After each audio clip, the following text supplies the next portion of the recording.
BPSC 65th prelims exams में 2,57,247 candidates appear हुए थे, जिसमें मात्र केवल 6,517 कैंडिडेट्स ही क्वालिफाई कर पाए हैं मेंस के लिए। और मेंस और इंटरव्यू के बाद आपको पता होगा कि फाइनल सिलेक्शन होगा 434 वैकेंसी के लिए। मैं हूं अभिषेक सिन्हा और इस चैनल में आपका बहुत बहुत स्वागत है। देखिए, इस वीडियो में मैं आपको 66 सिविल सर्विस बीपीएससी के द्वारा जो आयोजित होती है उसके बारे में सारी डिटेल्स देने जा रहा हूं, इसलिए कहीं जाइएगा मत, देखते रहिए इस वीडियो को अंत तक। BPSC civil service prelims exams में अपियर होने के लिए एलिजिबिलिटी को देखते हैं। क्या एलिजिबिलिटी है? अगर एजुकेशनल क्वालिफिकेशन की बात करते हैं तो कैंडिडेट को ग्रेजुएट होना चाहिए, ठीक है ना, ग्रेजुएशन की डिग्री होनी चाहिए।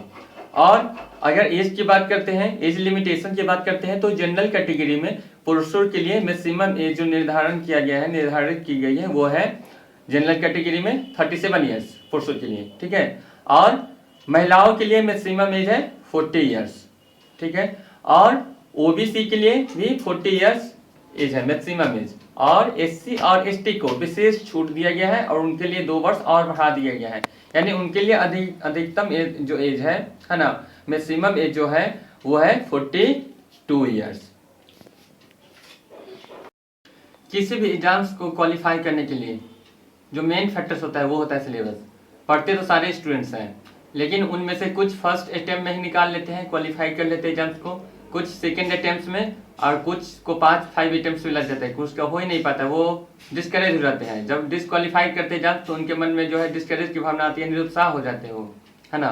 तो फिर जो है तैयारी प्रिपरेशन ही छोड़ देते हैं अंत में। तो क्या होता है इसमें मेन फैक्टर जो होता है किसी भी एग्जाम्स को पास करने के लिए, देखिए मेन फैक्टर क्या होता है, वो होता है हमारा सिलेबस, ठीक है। सिलेबस दिया जाता है किसी भी एग्जाम्स को, जब आप देते हो तो वहाँ पे सिलेबस रहता है कि इसका सिलेबस क्या है। तो बीपीएससी प्रीलिम्स जो सिविल सर्विस का जो एग्जामिनेशन जो होने वाला है उसका भी सिलेबस है, वो अपडेट किया गया है 2020 में, वो मैं अभी बताने जा रहा हूँ, ठीक है। तो देखते हैं सिलेबस क्या है। सिलेबस में देखते हैं कि अंतर्राष्ट्रीय और राष्ट्रीय, है ना, सामान्य विज्ञान पहला टॉपिक है हमारा, अंतर्राष्ट्रीय और राष्ट्रीय सामान्य विज्ञान। दूसरा है अंतर्राष्ट्रीय महत्व की समसामयिक घटना, यानी अंतर्राष्ट्रीय स्तर पर जो अभी घटना चल रही है वो, ठीक है। थर्ड जो टॉपिक मैं बताने जा रहा हूं वो है भारत का इतिहास।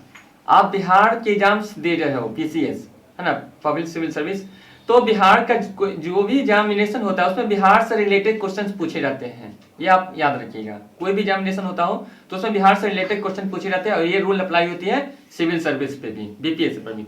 तो इसमें भारत का इतिहास तो है थर्ड पॉइंट पे, और फोर्थ नंबर पे मैं बताने जा रहा हूँ बिहार के इतिहास, है ना, यानी बिहार का क्या इतिहास है, यानी भारत का स्वतंत्रता संग्राम में बिहार के इतिहास की क्या उपयोगिता है, क्या महत्व है, वो फोर्थ पॉइंट पे। सामान्य भूगोल, बिहार के प्रमुख भौगोलिक प्रभाग, बिहार की प्रमुख नदियां, भारत की राज्य व्यवस्था और आर्थिक व्यवस्था। आदि के बाद बिहार की अर्थव्यवस्था और उसमें परिवर्तन, और भारत का स्वतंत्रता आंदोलन और उसमें बिहार का योगदान, ये महत्वपूर्ण सिलेबस में इंक्लूडेड टॉपिक्स हैं, ठीक है। मैं आपको बता दूं कि बिहार का जो टॉपिक्स है, बिहार से जो रिलेटेड क्वेश्चन पूछे जाते हैं, बिहार का जो इतिहास है, ज्योग्राफी है, भूगोल है, उसको मतलब एकदम अच्छे से पढ़ना है ताकि हमारा एग्जामिनेशन जो है, प्रीलिम्स जो है अच्छे से क्वालिफाई हो जाए। इसके लिए मैं आपको किताब भी, स्टडी मटेरियल्स के बारे में भी बताने वाला हूँ कि कौन से स्टडी मटेरियल्स आपको पढ़ना चाहिए अंत में, ठीक है।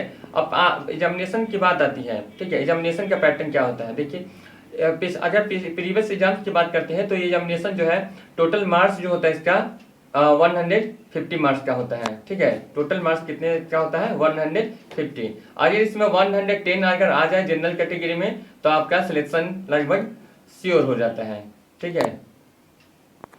देखिए, अब बात आती है how to prepare for this exams, यानी इस सिविल सर्विस प्रीलिम्स के एग्जाम्स की तैयारी कैसे की जाए। तो इसको हम 2 कैटेगरी में डिवाइड कर सकते हैं। फर्स्ट तो लर्नर्स के लिए, और दूसरे लर्नर्स मीन्स ऐसे कैंडिडेट जो फर्स्ट बार इस एग्जाम्स में अपियर होने वाले हैं, ठीक है। तो पहले बात इनकी करते हैं जो फर्स्ट बार इस एग्जाम्स में अपियर होने वाले हैं। तो उनके लिए जो स्टडी मटेरियल्स मैं सजेस्ट करने जा रहा हूँ वो उसको ऐसे समझ सकते हैं हम लोग कि एक तो जनरल नॉलेज के लिए आप ल्यूसेंट या क्राउन का जो आता है वो आप ले सकते हो। तो इसमें सारे सब्जेक्ट जो है हिस्ट्री, सिविक्स, जियोग्राफी सब आपका कवर हो जाएगा, जो ऑब्जेक्टिव टाइप्स दिया रहता है, तो इससे आप कवर कर सकते हो आप, है ना।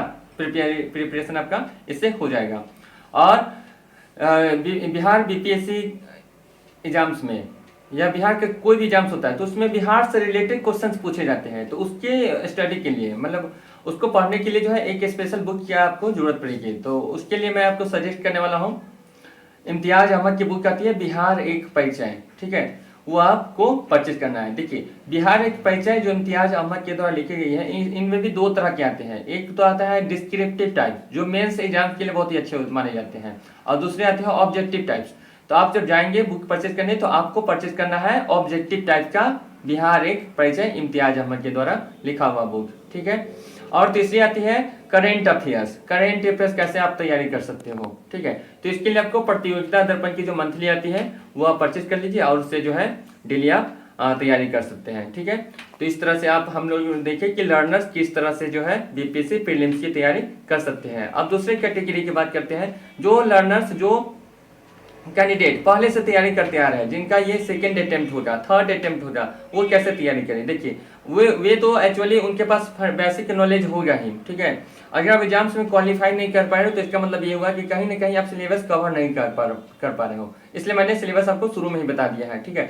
तो अगर आप डेप्थ में तैयारी करना चाह रहे हो, आपके पास समय है, तो इसके लिए जो है आप एनसीईआरटी 6 से 12 तक की जो बुक्स आती है हिस्ट्री, सिविक्स, जियोग्राफी, वो आप परचेज कर लीजिए और उसको जो है आप स्टडी कीजिए, ठीक है। उसका जो आप ऑब्जेक्टिव टाइप क्वेश्चंस बनाओ, आप फैक्ट्स कलेक्ट कीजिए उससे आप, ठीक है, एनसीईआरटी बुक से। अगर वो हो जाता है आपका तो पार्टिकुलरली बुक्स भी आते हैं, वो मैं आपको बताने वाला हूँ, जिससे आपका बीपीएससी के साथ दूसरे जो पब्लिक सिविल सर्विस जो होते हैं दूसरे स्टेट्स में वो भी आपका कवर हो जाएगा। यूपीएससी भी आप कवर कर सकते हो इस बुक से, इसकी मैं लिस्ट बताने जा रहा हूँ, ठीक है। तो हिस्ट्री की अगर बात करते हैं तो हिस्ट्री के लिए विभिन्न बहुत सारे बुक्स आते हैं। सुमित सरकार की भी हिस्ट्री आती है, ठीक है, रिकमेंडेड है, हिस्ट्री बहुत ही अच्छी आती है सुमित सरकार की। बिपिन चंद्रा की आती है, तो मैं आपको सजेस्ट करने वाला हूँ बिपिन चंद्रा की बुक, ठीक है। हिस्ट्री के लिए आपको परचेज करना है बिपिन चंद्रा की बुक, ठीक है। और उसके बाद जो अगर बात करते हैं हम ये पंचायती राज व्यवस्था, भारत की पंचायती राज व्यवस्था के लिए, ठीक है, तो वो भी आपको परचेज करना है पंचायती राज व्यवस्था बुक। ये किसकी लेना है आपको, लक्ष्मीकांत की। इसमें सारे फैक्ट्स जो है, तथ्य जो है दिए गए हैं, जिससे आपका बीपीएससी भी कवर हो जाएगा। और अगर आप दूसरे स्टेट या यूपीएससी देना चाहते हो तो ये भी आपका प्रिपरेशन अच्छे से हो जाएगा, ठीक है। और इकोनॉमिक्स के लिए रमेश सिंह की बुक आती है, वो बहुत ही अच्छी है। और दूसरी आती है, देखो इकोनॉमिक्स में क्या होता है कि सर्वे टाइप का क्वेश्चन पूछा जाता है, सर्वेक्षण टाइप का क्वेश्चन पूछा जाता है, ठीक है, भारत से संबंधित। तो वो आपको लेना है इकोनॉमिक सर्वे ऑफ इंडिया, अलग से इकोनॉमिक सर्वे ऑफ इंडिया, है ना, ऑक्सफोर्ड यूनिवर्सिटी प्रेस के द्वारा जो प्रकाशित होती है वो बहुत ही अच्छी है। तो इससे आपका बीपीएससी भी कवर हो जाएगा, प्रिपरेशन हो जाएगा और यूपीएससी भी कंप्लीट हो जाएगा। और हिस्ट्री की बात करते हैं, है ना, बिहार की अगर मैंने हिस्ट्री की बात की तो मैंने आपको पहले ही बता दिया था कि हिस्ट्री की आपके बुक लेना है किसके, बिहार एक परिचय इम्तियाज अहमद, ऑब्जेक्टिव टाइप का, ठीक है। डिस्क्रिप्टिव आपको परचेज अभी नहीं करना है क्योंकि वो मेंस के लिए होता है। और जियोग्राफी के लिए महेश बर्नवाल, वो बुक आप ले लेंगे तो अच्छा रहेगा, ठीक है, जियोग्राफी के लिए। और करेंट अफेयर्स के लिए प्रतियोगिता दर्पण मंथली परचेज कीजिए और इसको जो है रेगुलरली पढ़ते रहिए। देखिए सारे बुक्स आपको नहीं पढ़ना, यानी अभी मैंने बताया हिस्ट्री के लिए 2 बुक्स, सुमित सरकार का भी मैंने नाम लिया था अभी, है ना, बिपिन चंद्रा का भी मैंने नाम बताया आपको। तो ऐसा करना है कि एक सब्जेक्ट का 2-2 राइटर्स का बुक का नहीं पढ़ना है, क्योंकि सारे तथ्य लगभग सारे बुक में एक ही जैसा रहता है। तो ऐसा क्या होगा कि एक बुक आपको परचेज करना है, उसको जो है बार बार रिवीजन करना है, रिवाइज करना है, ताकि आपका जो है वो क्वेश्चन आंसर अच्छे से कवर हो पाए, अच्छे से आप प्रिपरेशन कर सके। कोई भी बुक जो है एक सब्जेक्ट की डबल मतलब परचेज नहीं करना है, 2 राइटर्स की नहीं करना है परचेज, एक ही राइटर्स की परचेज करना है, उसको जो है बार बार पढ़ना है, ठीक है, ताकि आपका रिवीजन अच्छे से हो सके। मैंने आपको बीपीएससी सिविल सर्विस 66 प्रीलिम्स से जुड़ी सारी जानकारी देने की कोशिश की है। अगर कुछ डाउट रह गया हो तो कमेंट करके बताइए। वीडियो पसंद आया हो तो लाइक कीजिए और सब्सक्राइब कीजिए, क्योंकि आगे भी इसी तरह की नेक्स्ट वीडियो आपको मिलते रहेंगे। Thanks for watching.